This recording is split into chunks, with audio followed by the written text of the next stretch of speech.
Halo, selamat malam pemirsa. Anda menyaksikan Prime Time News bersama saya Kevin Egan. Pemirsa, presidensi G20 Indonesia akhirnya berhasil menyepakati deklarasi Bali pada puncak KTT G20 di Bali 16 November 2022. Deklarasi ini dicapai setelah melewati negosiasi panjang di tengah situasi sulit akibat faktor geopolitik dan juga pasca pandemi COVID-19.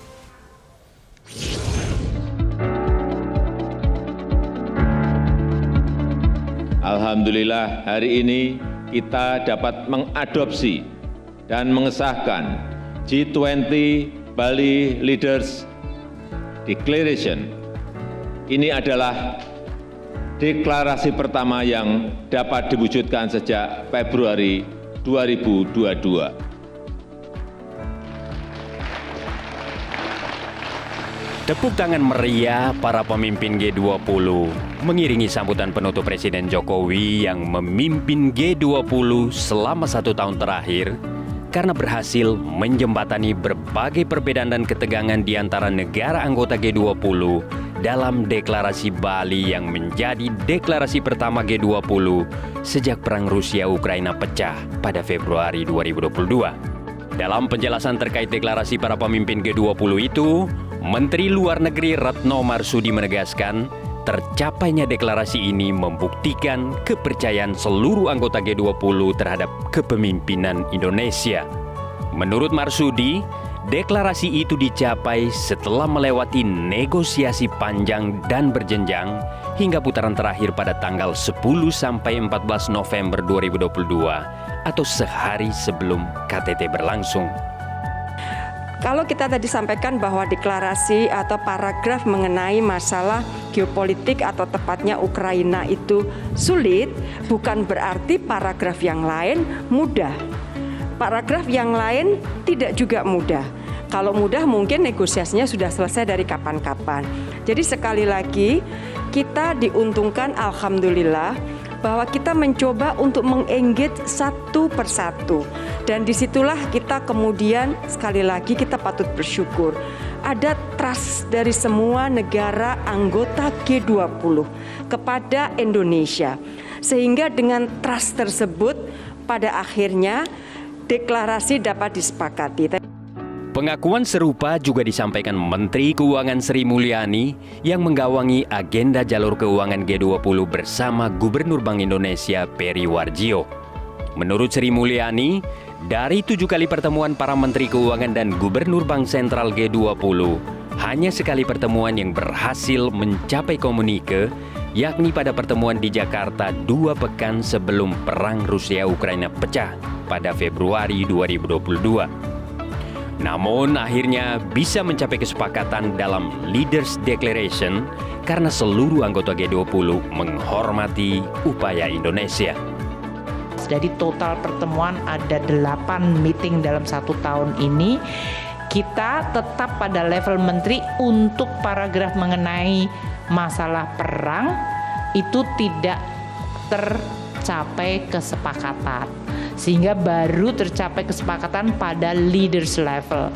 Apa itu artinya? Bahwa selama proses negosiasi yang berbulan-bulan ini, para anggota G20 betul-betul menghormati posisi Indonesia yang terus berusaha untuk menjembatani. Dan kita juga tidak langsung menyisihkan atau mengisolasi. Sehingga kita mampu untuk terus menciptakan momentum kerjasama itu. Deklarasi G20 Bali 2022 berisi 52 paragraf kesepakatan bersama yang mencakup 3 pilar utama yang diinisiasi Indonesia dalam presidensi tahun ini, yakni penguatan arsitektur kesehatan global, transformasi ekonomi digital, dan transisi energi. Selain deklarasi, KTT G20 juga menyepakati lampiran daftar proyek kerjasama konkret. Antara lain, kerjasama trilateral atau lebih dari 2 negara yang mencakup 115 proyek di sektor kesehatan, 34 di transformasi digital, 33 proyek transisi energi, dan 111 di potensi lainnya. Dari Nusa Dua Bali, Tim Liputan, Metro Globe Network. Ya, pemirsa, lalu apa pencapaian yang dihasilkan dalam Leaders Declaration G20 Bali Financial Track di bawah kepemimpinan Presidensi Indonesia? Kita akan membahasnya bersama dengan Kepala Badan Kebijakan Fiskal Kementerian Keuangan Febrio Kacaribu, serta Direktur Eksekutif CSIS Yose Rizal Damuri. Pak Febri, Pak Yose Rizal, selamat malam. Malam Mas Egan. Malam Ya. Mas Kevin. Ya, terima kasih telah bergabung bersama kami di Prime Time. Saya akan langsung ke Pak Febri. Pak Febri, kita tahu bahwa KTT G20 ini sudah berakhir ya, tapi mungkin bisa cerita sedikit nih Pak Febri, ini suasana diskusi pemimpin dunia pada saat itu seperti apa sih? Kita bersyukur sekali bahwa tadi seperti yang disampaikan di pengantar, suasana perekonomian global dan geopolitik itu tidak sedang mudah. Justru kita menghadapi tantangan yang sangat berat. Kita baru saja melewati masa-masa sangat berat dengan COVID-19. Sekarang kita menghadapi krisis yang baru. Harga energi, harga pangan sangat tinggi dan volatile di dunia. Tingkat utang banyak negara miskin terutama itu sudah sangat tinggi, sehingga menghadapi kondisi saat ini memang sangat tidak mudah bagi pemimpin-pemimpin global. Nah, suasana di G20 tentunya mencerminkan tantangan itu, terlebih karena kondisi geopolitik yang juga memperburuk suasana pembahasan, sehingga memang cukup menantang untuk menghasilkan kesepakatan-kesepakatan. Dalam konteks itulah memang kita kemudian sangat mensyukuri bahwa multilateralisme, jadi ini adalah prestasi dunia dan juga tentunya prestasi kepemimpinan Indonesia dalam presidensi G20 ini. Akan tetapi kita juga harus mengakui bahwa di tengah tantangan yang sangat besar itu tadi, memang pemimpin-pemimpin dunia bisa melihat, dan kita bersyukur sekali bahwa ini pemimpin-pemimpin dunia, terutama 20 negara terbesar ini dan Uni Eropa, bisa melihat tanggung jawab yang besar itu dalam upaya tetap bisa memulihkan ekonomi global, dan juga bagaimana pemimpin-pemimpin dunia ini tetap berkomitmen memperkuat kerjasama antar negara, walaupun tantangannya semakin berat dan semakin serius. Pertumbuhan ekonomi harus bisa kita kelola secara global, bisa berkelanjutan dan juga seimbang. Terutama tadi kita melihat bagaimana banyak sekali negara-negara miskin itu sudah memang pada posisi yang sangat berat. Dengan demikian, sekali lagi, ini prestasi multilateralisme, sekaligus juga memang prestasi kepemimpinan Indonesia dalam mengelola isu yang sangat-sangat berat ini. Kita bisa menjadi honest broker yang sangat dihargai oleh negara-negara besar, dan juga tentunya hasil ini karena juga sangat menentukan arah dari stabilitas dunia ke depan, ini juga dihargai dan diapresiasi oleh banyak sekali negara yang mungkin tidak terlibat dalam G20. Pak Febri, dari segi ekonomi, pembahasan apa yang menjadi fokus utama dari para pemimpin dunia? Kalau secara ekonomi, memang kondisi keuangan global dan perekonomian global secara keseluruhan yang tadi saya sudah sebutkan sangat menantang. Kondisi di mana secara fiskal banyak sekali negara-negara itu sudah melakukan kebijakan fiskal yang sangat counter cyclical di tahun 2020, 2021, dan bahkan sebagian besar dari negara itu sekarang menghadapi tantangan yang berat mulai tahun 2022 ini. Nah, sehingga memang bagaimana G20 memimpin perekonomian dunia. Kenapa? Karena memang lebih dari 80% PDB dunia itu ada di G20 ini. Itu bisa kemudian bersama-sama mencari jalan untuk bagaimana menstabilkan harga komoditas, harga pangan, bagaimana membantu negara-negara yang sudah sangat terpuruk perekonomiannya, apalagi saat ini negara-negara tersebut juga memiliki penduduk yang akan terancam krisis pangan dan krisis nutrisi, sehingga memang kondisi global yang semakin berat ini harus didukung oleh leadership yang kuat, kepemimpinan yang kuat dari negara-negara besar ini. Kita bersyukur Indonesia memang berada pada posisi yang relatif kuat dalam memimpin bukan saja karena leadership Bapak Presiden Jokowi, tetapi juga karena memang perekonomian kita di tahun 2021 dan 2022 ini memang pulih relatif lebih cepat dibandingkan dengan banyak negara lain, termasuk terutama negara-negara G20. Saat ini misalnya Amerika dan juga Uni Eropa, mayoritas negara-negara ini sedang mengalami tantangan yang sangat berat. UK misalnya, Italia, Spain, dan juga Amerika Serikat ini sedang menghadapi ancaman krisis 2023. Amerika bahkan di paruh pertama 2022 secara teknis sebenarnya sudah krisis. Artinya pelemahan perekonomian global ke depan itu dihadapi oleh semua negara, negara besar maupun negara miskin. Nah, pada saat posisi ini Indonesia memang berada pada posisi leadership yang kuat karena kita mengelola perekonomian kita dengan cukup baik.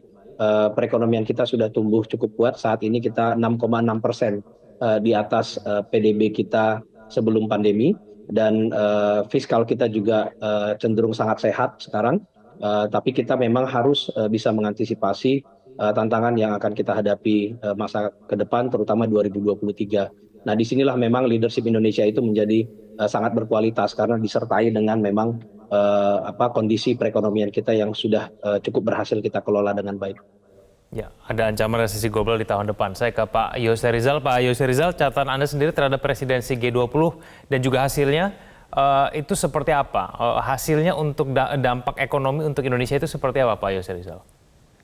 Ya, yang pertama-tama tentunya kita harus mengapresiasi semua ini ya, bahwa ada hasil-hasil yang cukup konkret terhadap perbaikan dunia, karena yang ini kan sebenarnya benar-benar beyond expectation ya, bahwa kita keluar dengan deklarasi yang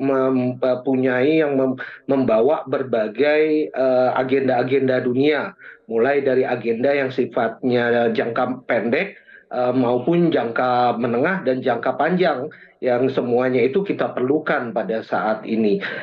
Sehingga kalau ditanyakan apa manfaatnya terhadap Indonesia, ya saya pikir jawabannya sudah pasti kan.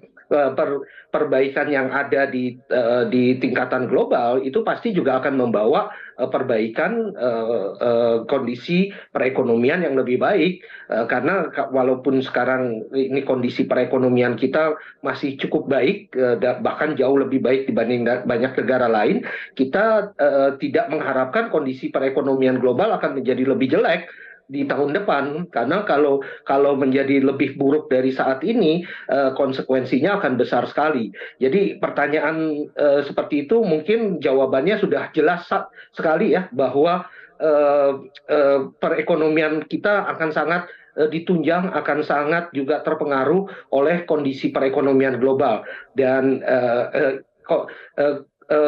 kesepakatan G20 ini kita harapkan bisa membawa perbaikan-perbaikan di dalam kondisi perekonomian global pada tahun depan.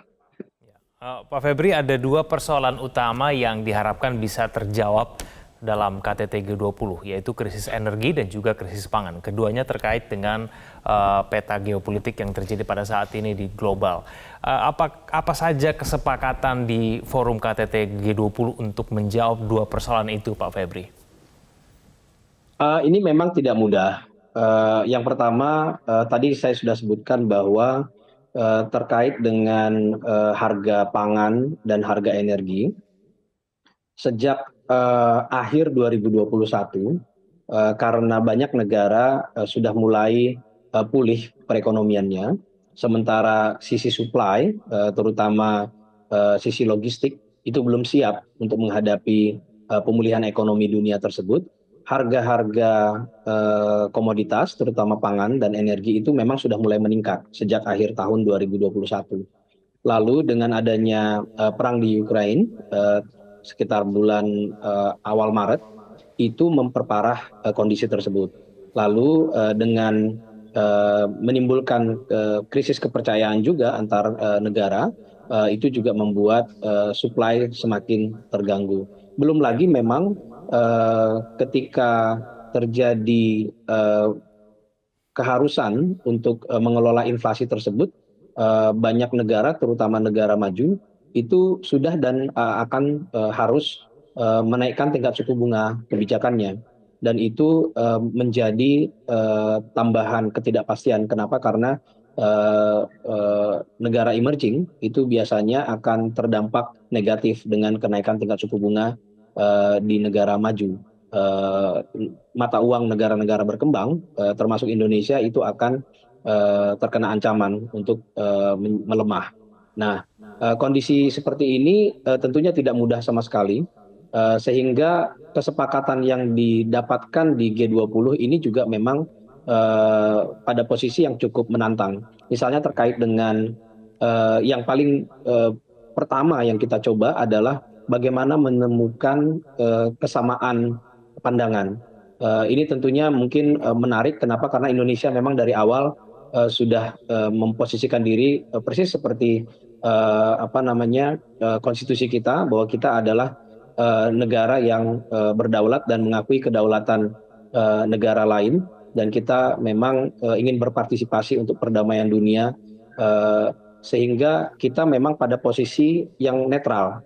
Nah, karena kita bisa memposisikan diri pada posisi yang netral, kita bisa menemukan beberapa common ground, khususnya karena kita melihat bahwa banyak negara, terutama negara miskin, itu menghadapi tantangan krisis pangan dan bahkan krisis nutrisi. Sehingga kita bisa mengangkat narasi tersebut dan menggalang konsensus dari banyak negara, baik negara yang kaya maupun negara yang pendapatan menengah. Nah, inilah kemudian menjadi salah satu narasi bagi kita untuk bisa menggalang konsensus itu tadi, bahwa semua negara G20 sepakat bahwa ini adalah ancaman yang harus kita kelola bersama-sama supaya jangan sampai terjadi krisis pangan di dunia, apalagi di negara-negara yang penduduknya miskin. Nah, cara-cara membangun common ground seperti ini memang banyak kita lakukan selama G20. Tentunya tidak mudah. Kita mulai dengan bilateral, kita mulai dengan memahami posisi dari masing-masing negara. Tentunya kerja keras dari tim kita, tim Indonesia itu memang luar biasa, sehingga kita bisa mendorong beberapa konsensus-konsensus yang sangat kuat. Jadi dengan menemukan common ground tersebut, kita juga berhasil membawa konsensus ke bidang-bidang yang lain. Salah satu adalah bagaimana kita menyiapkan energi security ke depan, dalam konteks kita juga melihat bahwa ke depan kita harus melakukan transisi energi dari fossil fuel ke yang lebih bersih energinya. Nah, ini tentu tidak mudah, tetapi dengan kita berhasil tadi membangun konsensus-konsensus itu dengan common ground yang sama, cara pandang yang sama, kita cukup berhasil menggalang konsensus. Bahkan misalnya untuk transisi energi, kita bisa secure 20 billion US dollar dari beberapa negara besar untuk berpartisipasi, berkolaborasi dengan Indonesia untuk melakukan investasi di transisi energi di Indonesia. Jadi ini contoh-contoh bagaimana Indonesia memang berhasil memimpin agenda-agenda besar itu, walaupun tadi kita dihadapkan pada kondisi yang trust itu sangat challenging, dan juga kondisi perang yang tentunya tidak mudah untuk dikelola.